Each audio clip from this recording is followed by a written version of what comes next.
Bonjour à tous, bonjour à toutes. Bienvenue en ces lieux. Bienvenue dans ces quatre murs, je dirais, entre ces quatre murs où nous sommes là, non seulement pour être ensemble, mais pour une chose, la plus importante, celle de venir dans la présence de notre Dieu. Car il est écrit que là où un ou deux ou trois sont rassemblés, au milieu, je suis. Oui, notre Dieu est ici. J'aimerais juste avant de commencer ce message par une courte prière, remettre ce moment au Seigneur. Oui, notre Dieu, nous sommes là ce matin, non pas par tradition, mais Seigneur, parce que nous voulons vivre ce moment de communion profonde, de souvenir avec toi, devant toi, ensemble, ton Église, Seigneur. Que ton Esprit vienne sur nous, nous remplisse, nous éclaire, nous parle, nous révèle qui tu es, la profondeur de ton être. Seigneur, nous sommes là pour nous souvenir de ce que tu as fait pour nous un jour à la croix. Merci de venir en ces lieux, régner à la fois dans ces lieux mais aussi dans nos cœurs. Dans le nom de Jésus-Christ, Amen. Alors, il y a tout juste 2 ans, je me trouvais ici, et je vous avais porté un message rappelant un petit peu les origines de la signification et la signification de la fête de Pâques. Voilà. Alors, cette fois, tout en rappelant bien sûr l'essentiel et le fondement de cette fête qui est si importante pour nous les chrétiens, j'orienterai ce culte vers une dimension un petit peu différente que les fois précédentes. Alors avant de porter nos regards sur le glorieux événement qui a changé le cours de l'histoire de l'humanité, la résurrection de Jésus-Christ, j'aimerais que nous fassions un petit exercice préliminaire et qui, je crois, apportera, avec l'aide du Saint-Esprit, bien sûr, une dimension plus profonde, une dimension plus personnelle, plus intime de l'impact de ce que Christ a fait pour nous, pour chacun de nous. Alors avant ça, j'aimerais qu'on prenne quelques minutes pour nous concentrer individuellement sur notre passé. Essayez de chercher dans nos souvenirs un ou plusieurs événements dont nous avons particulièrement honte. Oui, vous avez bien entendu. Quelle est la chose que j'ai pu faire, que j'ai pu dire ou que j'ai pu penser, que je regrette le plus amèrement aujourd'hui?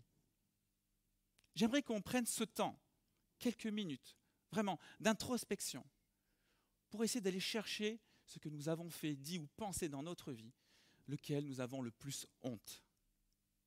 Courbons nos têtes et essayez de nous rappeler ce pour lequel nous avons le plus honte et que nous voudrions effacer à tout jamais de notre vie.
il y a 3 jours.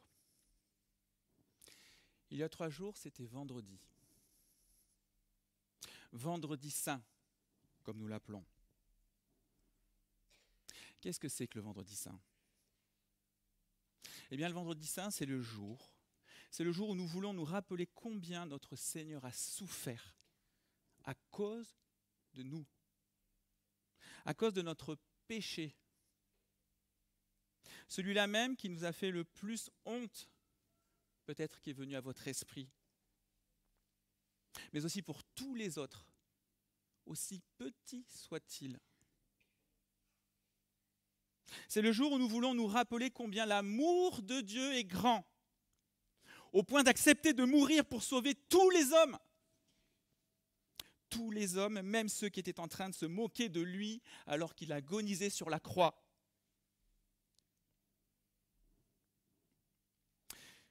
1 Timothée, chapitre 2, verset 4, il est écrit « Dieu désire que tous les hommes soient sauvés et qu'ils parviennent à la connaissance de la vérité. » Tous les hommes.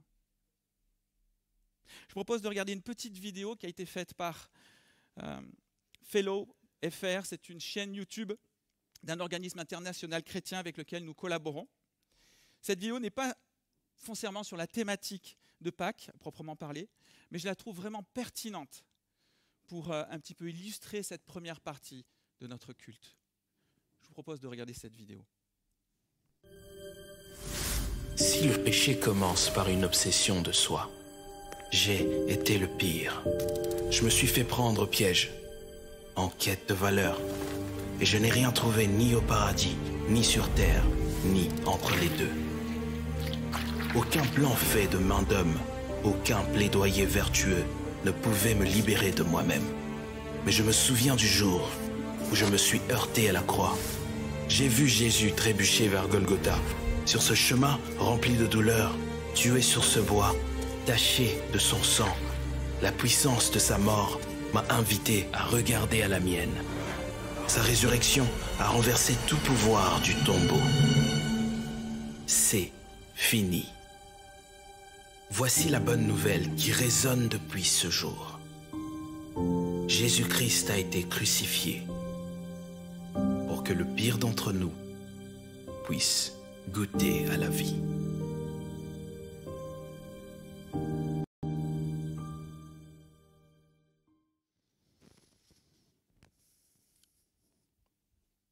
Pour que le pire d'entre nous puisse goûter à la vie.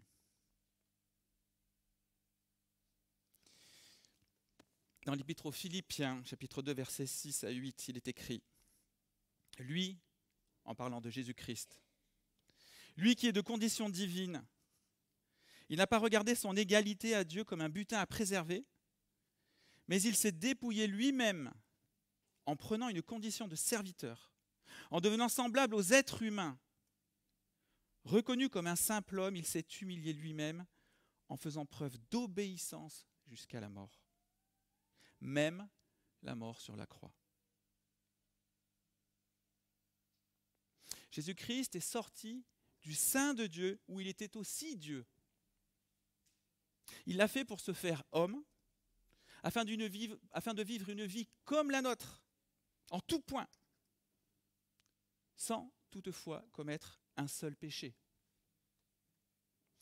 Son but est celui de remporter la victoire contre le péché et ses conséquences, dont la plus grave est la séparation éternelle d'avec Dieu, qui est la mort éternelle. Et ainsi, nous donner accès à la vie éternelle avec lui. C'est lui qui a payé le prix de toutes nos fautes. C'est par son sacrifice que nous sommes sauvés si nous croyons en lui. Oui, si nous plaçons notre confiance en lui et non en nous-mêmes. Si nous acceptons de croire que lui seul peut nous obtenir le pardon de Dieu le Père. Ce pardon qui nous permettra de nous retrouver dans la sainteté de Dieu, jusque-là empêchés à cause de ce péché. La Bible nous dit, en Jean 6, 40, « En effet, la volonté de mon Père, c'est que toute personne qui voit le Fils et croit en lui ait la vie éternelle. Et moi, je le ressusciterai au dernier jour. On l'a entendu tout à l'heure. Jean 6, 40. Et Éphésiens, chapitre 1, verset 7, il est écrit « En lui, en Jésus-Christ, par son sang, nous sommes rachetés, pardonnés de nos fautes, conformément à la richesse de sa grâce. » Quelle bonne nouvelle! Quelle bonne nouvelle que celle de savoir qu'il n'y a pas de péché trop grand pour être pardonné.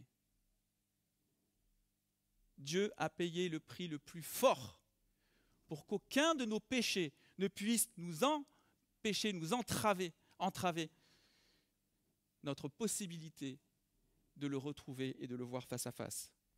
Oui, Jésus-Christ est mort pour ça. Il est mort pour que rien, ni personne, pas même moi-même, ne puisse nous empêcher d'aller vers Dieu. Et même le plus grave, même le plus moche, le plus laid, le plus hideux, le plus honteux de tous nos péchés est effacé par le sang de Jésus-Christ. Oui. Même le péché qui vous est revenu à l'esprit tout à l'heure, pour lequel vous avez honte, pour lequel vous ne voudriez peut-être même pas être né, celui-là aussi est effacé, comme les autres. Et si vous voulez une preuve de l'amour de Dieu, si vous voulez une preuve qu'il n'y a rien qui ne peut résister à son sang, eh bien c'est que sur la croix, au paroxysme de sa douleur, de sa souffrance, Jésus exprime encore cet amour pour nous. Il exprime cet amour pour ses ennemis qui se moquent de lui à la croix. Je ne sais pas si vous vous imaginez ce que ça peut être. Déjà nous en tant qu'hommes, mais imaginez-vous le Fils de Dieu, le Créateur, notre Créateur, qui vient souffrir et mourir sur la croix, pour qui? Pour ceux aussi qui sont autour de lui et qui se moquent de lui. Oui, même ceux-là sont au bénéfice de la croix, s'ils placent leur confiance en lui. En Luc 23, 34, il dira ceci sur cette croix. « Père, pardonne-leur, parce qu'ils ne savent pas ce qu'ils font. » Ils ne savent pas ce qu'ils font, et oui, ils ne le savent pas. Et nous non plus, on ne le savait pas.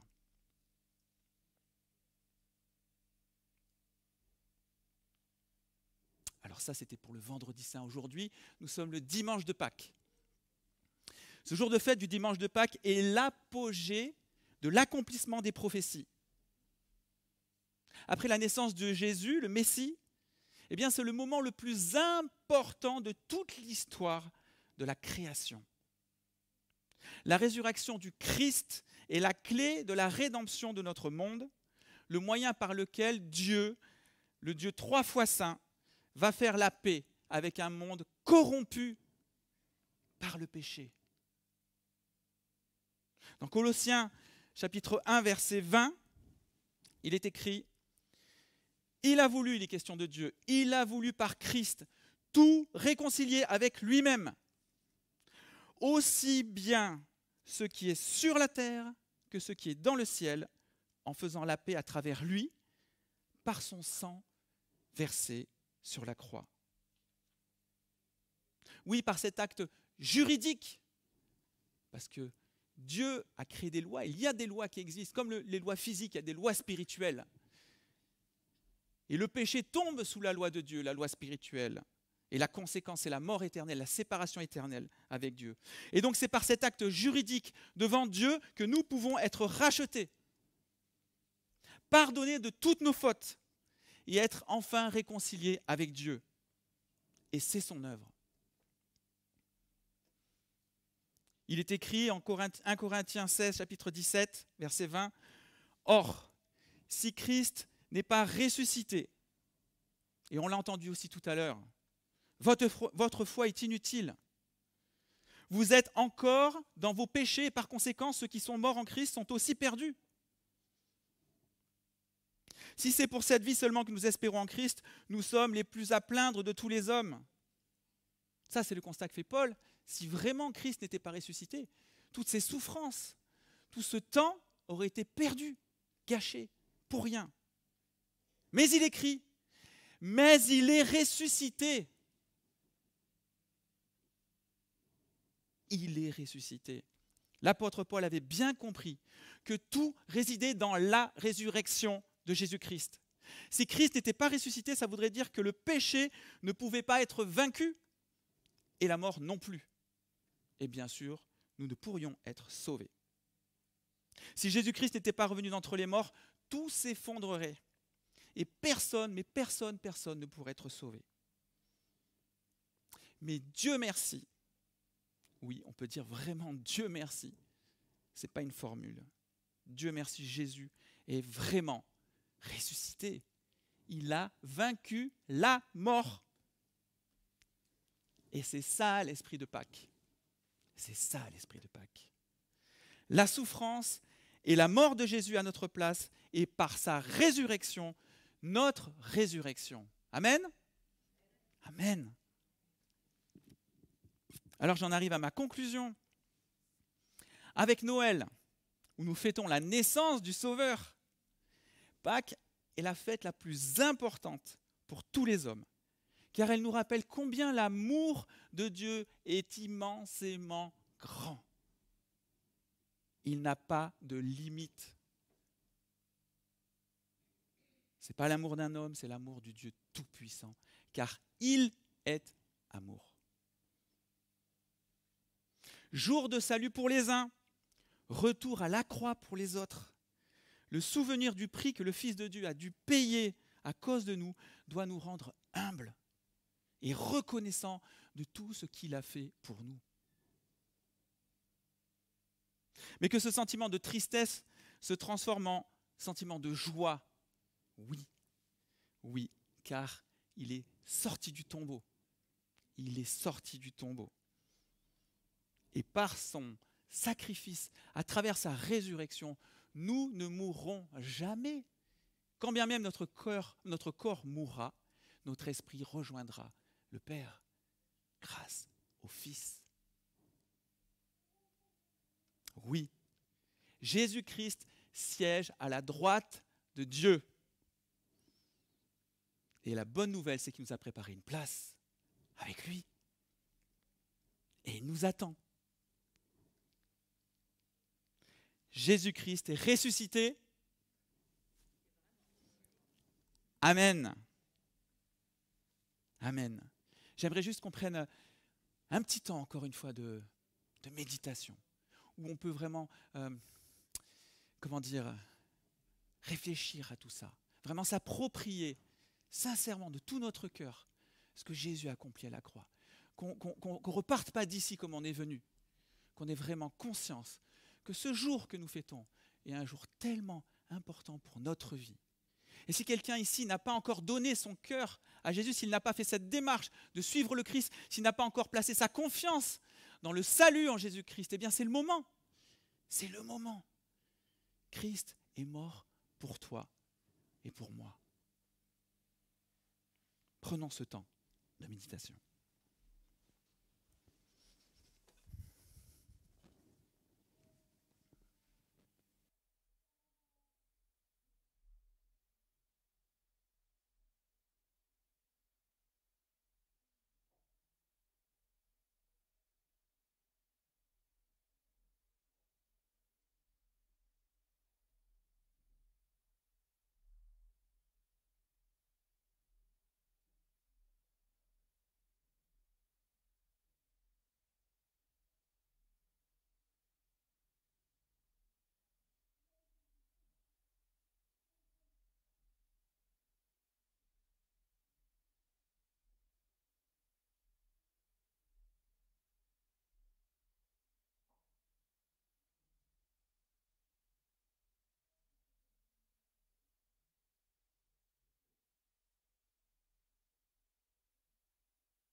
Subi sur la croix.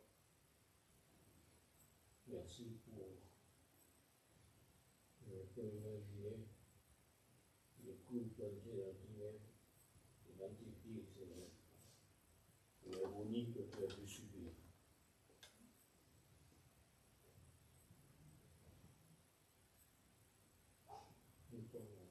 Amen.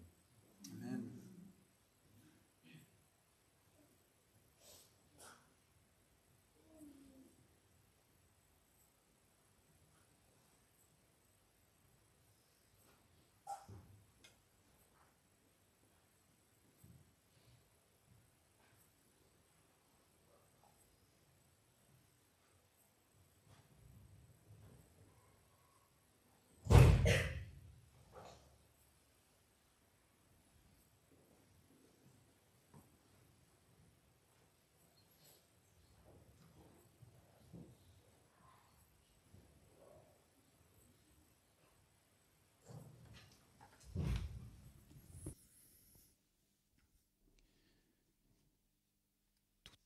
Tout en restant dans cet état d'esprit de méditation, de concentration sur l'œuvre de Christ à la croix, sur ce qu'il a enduré, et sur sa résurrection pour nous donner cette joie éternelle.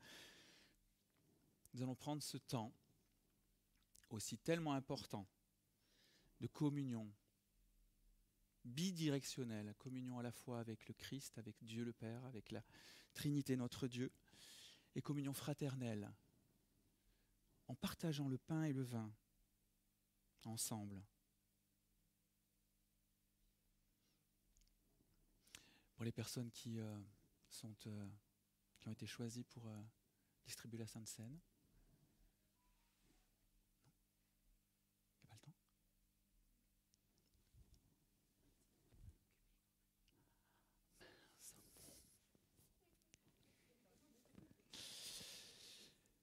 Alors je suis désolé, je crois qu'il y a eu un petit malentendu. Ah, d'accord. Bon.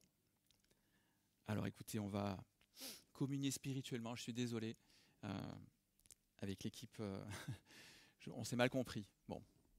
Je suis désolé, apparemment, c'était... voilà, il y a eu un petit bug. On n'aura pas ce temps. Mais je pense qu'on peut, de toute manière, voilà, communier spirituellement. Voilà, on va chanter. Je voudrais juste quand même lire ce texte et on peut le faire dans l'esprit, vraiment. Parce que je crois que de toute manière, la vie chrétienne, elle se vit aussi en esprit, et surtout en esprit. Le Seigneur Jésus, dans la nuit où il fut livré, donc la veille, il savait qu'il allait souffrir, il prit du pain et après avoir rendu grâce, le rompit et dit : « Ceci est mon corps qui est rompu pour vous. Faites ceci en mémoire de moi. » De même, après avoir soupé, il prit la coupe et il dit : « Cette coupe est la nouvelle alliance en mon sang. Faites ceci en mémoire de moi toutes les fois que vous en boirez. » Que vraiment on prenne ce temps où on visualise vraiment le partage de ce pain, de ce vin, souvenir de ce que Jésus-Christ a enduré pour nous. Il a été brisé sur la croix pour nous, par la souffrance. Son sang a coulé pour nous laver, nous purifier et enlever toutes ces taches de péché pour nous rendre purs, plus blancs que la neige. Amen.